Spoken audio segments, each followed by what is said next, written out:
both coding, the advantages both practically and economically of coding, and also for of a growth mindset.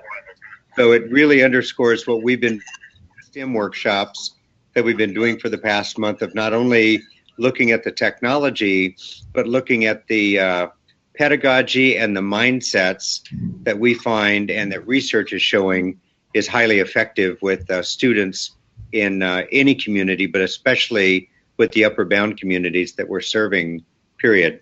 So what I'd like to do now is switch over to another technology that we've been looking at and sharing with kids around the art of sound, the art of listening.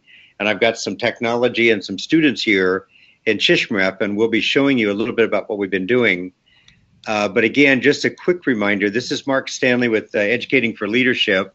This is a STEM seminar that we're doing with Dr. John Monahan, Adam Lau, myself, and Dr. Rob Lang from the University of Alaska Anchorage. And we'll get started with sound. I'm going to take a big risk now and see if I can play my slides.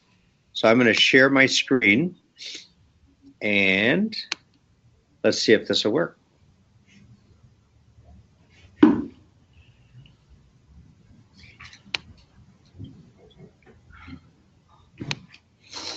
And maybe it's going to happen to me too, guys.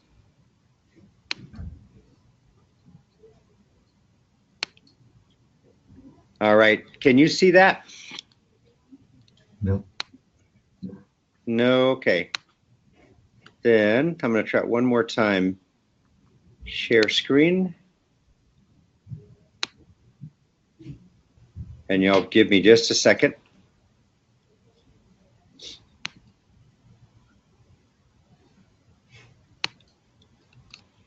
There we go. I think I found it.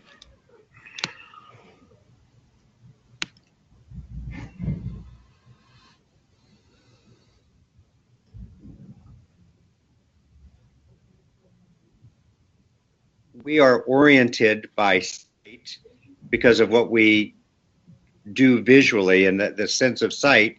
We also can smell, we can taste, we can hear. And so what we're going to be focused a little bit is about what happens when we hear and sound in our communities. Just checking, can you see the slideshows yet? Yes. Yes. Okay.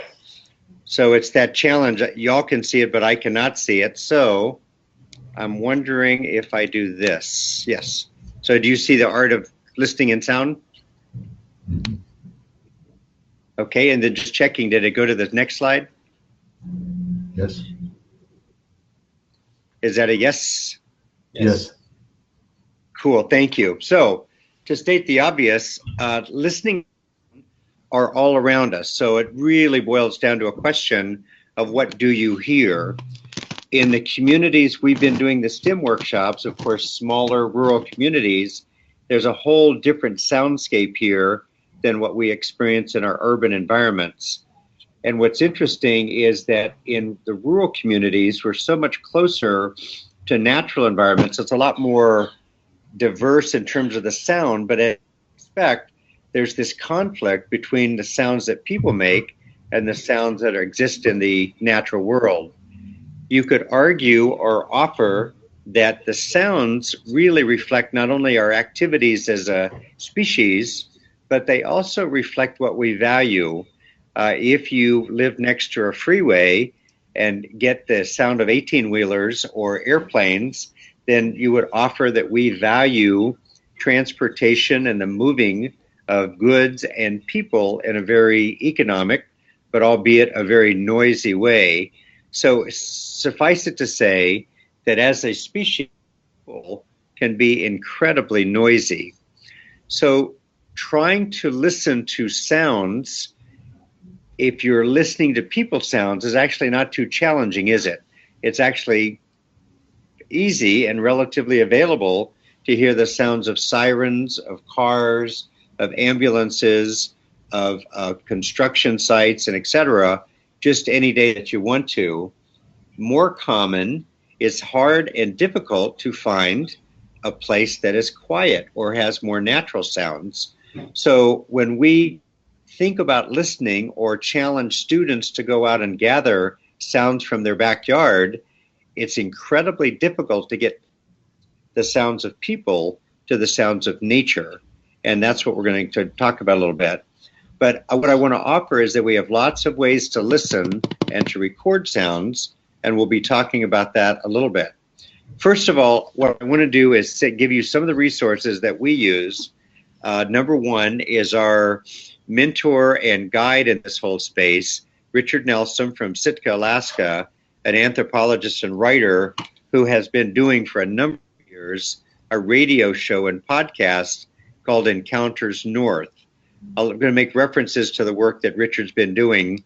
Specifically, this is a picture of his website and the work that they've been doing in Encounters. But what you'll find and listen to when you go to his website are a number of radio shows that he's done, taking a listening device out into and around Alaska and Australia, and he records a 25-minute radio program describing the ecology and the habitat of a bear or a porcupine or a caribou or an elk. And then as he's recording and telling you about this critter, he is sitting there sometimes 30 yards from a polar bear with a listening device and recording live the sounds of the polar bear or the moose or even the scary mosquito. And so Richard really has been an important voice for us in terms of learning how to do this. And he's been incredibly supportive of the work that we are doing with students and Encounters for Kids. The other reference I want to point to, Cornell University does quite a bit with bird sounds. They have an ornithology lab, and ornithology being the study of birds. So anytime you get interested in finding out more about bird sounds and how to record and how to interact with birds from a bird count and bird sounds, please check out Cornell. And then the other resource I want to share is Educating for Leadership Facebook. We've had that up for a couple of years now, in which we share resource that we find about sound devices or sound recordings or opportunities for students to record sound as well. So those are some of the resources that we've got, and I'll share that later in the slideshow. But why don't we jump into it and actually look at some of the listening tools that students can use that we actually use with them, and then look at exactly how do we build it. I'm going to stop sharing for a second and switch back over to me just to confirm. Am I back live again?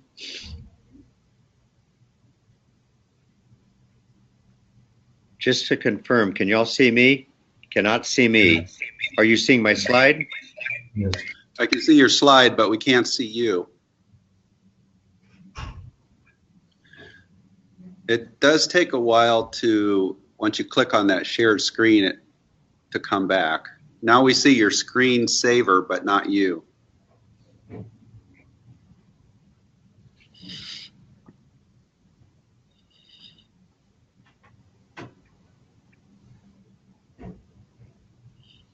So you could keep talking, and I think eventually it will catch up to you.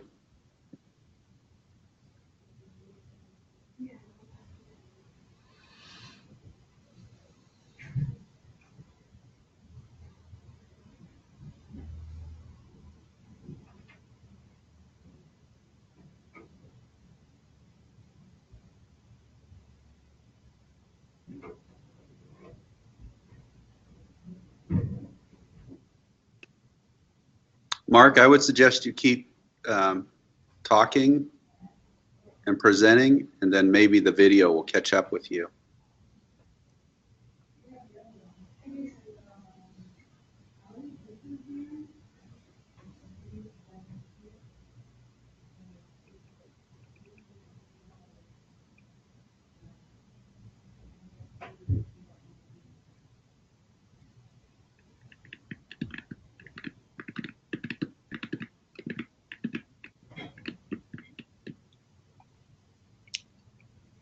This is Mark again. Am I back?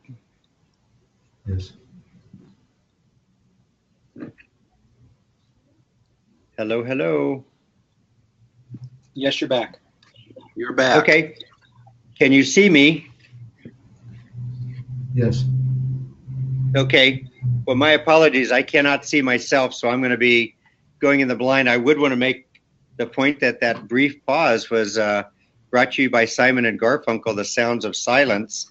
But what happened was I transitioned or tried to transition out of my slide. It died, so I'm going to go back. What I wanted to show is just some of the quick tools that we have.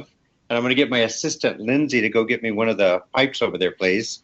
But what we point out to students is that one of the first things that you can do when you're studying sound is to simply take a listening device like a cell phone, hold on to that for just 1 second, a cell phone or an iPod, and go out and simply hold the device out and see what you're able to record. One end of the cell phone or iPod has a microphone, and so it's interesting for the students to see how much they can hear with a listening device, a recording device that has no particular helper in terms of focusing the sound. Sound travels in waves, and if I don't have a way of capturing or closing the sound the way that my ear does, then the sound will just go past me. So first of all is the listening device. Number two, we go down to the grocery store and buy a very expensive salad bowl. Notice that, like my ear, a salad bowl has a natural way of taking the sound waves and capturing them and focusing them and having a way for them to bounce inside of the salad bowl. So what we do is we take a salad bowl and we actually drill 2 holes in the end, and we take a U-bolt, again from a local hardware store, and then put this into the salad bowl looking a lot like this. So you end up with a salad bowl with a U-bolt and 2 ends sticking out. Next, thank you, Lindsay, we take a PVC pipe as a handle. We cut off an end of it. I'm not sure how much of that you can see, just enough to create a little handle for the salad bowl. And then what you end up with then is a listening device, a salad bowl with a U-bolt and a PVC pipe. And all of these are, by the way, described on our Facebook page. Just checking in. Am I coming through okay?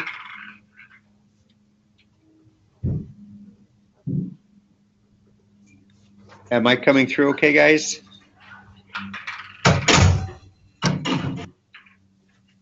I apologize. I can't see a thing. Yes, you're coming through fine. Super, thank you. So what you end up with then is a listening device made out of plastic. It's not expensive, and we find it's pretty effective. But what I want to offer then is then you take the student's cell phone. The students here took cell phones or these iPods, and we attach them inside to the business end of the U-bolts. We just had a power outage, so you cannot be connected. Yeah, I'm on this, so I should be. They're saying I'm connected. Are they? Yeah. So we just had a power outage here in Shishmaref, but I'm hoping this is working. So what we end up with then is a plastic listening device with the iPod on the inside. And what we found out yesterday is the best way to attach the listening device or cell phone was through rubber bands that you wrap around the posts of the U-tube or the U-bolt, and then your holds in place pretty well. Now, there are variations of this idea, but then when we went out into the field, and yesterday we were listening to some bird sounds or just seeing what we could find, we found that by turning on voice memo and a recording, the students were able to go out there and listen. And I don't know what you guys thought, but I thought we got some pretty good ones. We were fighting some of the human sounds of the four-wheelers and the generators here in the community. But if we got beyond the store or beyond the community, we had better luck with all the shorebirds that are migrating through. What I want to also show is that there's some other devices that get a little bit spendier, but things that you can use. There are recording devices like this with microphones that are built in. But again, once you get outdoors without the benefit of a salad bowl or another listening device, it is much, much better to have some way of focusing the sound waves to be able to capture them. There are a little bit higher end recording devices. These are often used. This is a digital recording device. Again, notice the two open-end microphones. But again, this is just too much in terms of trying to get a quality or captured sounds, especially if you're working on recording a bird or a mammal or other specific critters. This is a great one for overall soundscapes, but not in a focused kind of way. This does show up, though, when you use the larger, and this is the more expensive tool that's used by birders. And I just want to point out a couple of the features so you could kind of get a sense about where you'd be headed or what your goal would be with making a homemade listening device. This is a piece of plastic that's made in Italy. This is padded and has kind of a padding cover over it. And inside of it is a microphone that is a surround microphone. So when the sound comes into the bowl, it gathers right here, comes back to this handle. Now, again, more expensive, but like our PVC pipes, and then plugs into this digital recorder like that. And this is the kind that Richard Nelson uses when he's recording his radio programs. To just make the simple point is, whereas we're doing pretty darn good with this, with the sounds that we're recording, if the students want to actually make their own podcast or their own radio show, then this is the kind of equipment that professionals are using as well. Period. So that's how we do it in terms of how we build it. The other thing, and I'm going to try to switch back over to my slides and see if I can get away with that.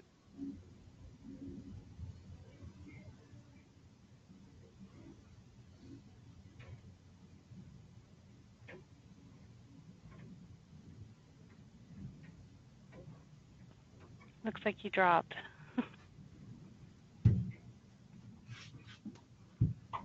Yeah.